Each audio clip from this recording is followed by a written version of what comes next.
how do their working conditions reflect larger systemic issues in both labor rights and environmental justice?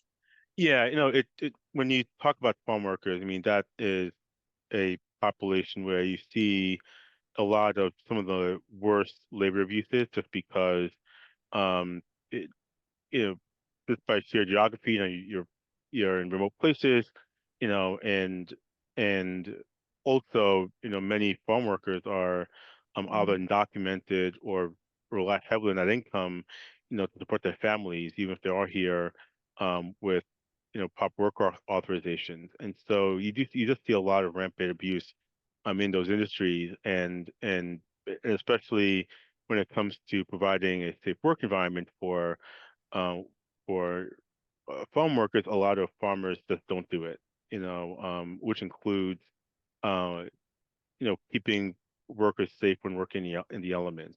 Um, and so, so I always say that if you want to fully understand the worst case scenario of labor abuses, look at the farming industry, because that's where a lot of that occurs. And people might be wondering why you don't have people speaking up, and you do. I mean, you have the Farm Workers Union, you have a lot of workers' rights centers and groups that do advocate on behalf of farm workers, and and the farm workers who do stand up. But in large part, because a lot of farm workers are undocumented or in pretty precarious situations, they don't always feel that they have the agency to assert their rights, because they're worried about retaliation. Whether it's being reported to the immigration authorities, or just losing their job, or being blacklisted from working on other farms.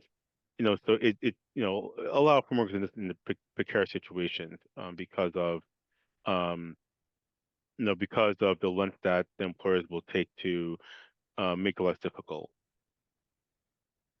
Thank you for that very comprehensive answer. Yeah.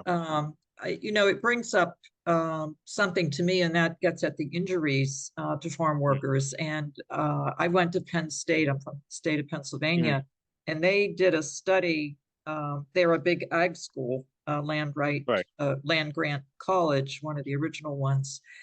And they did a study fairly recently about injuries to farm workers and slaughterhouse workers as well. Yeah.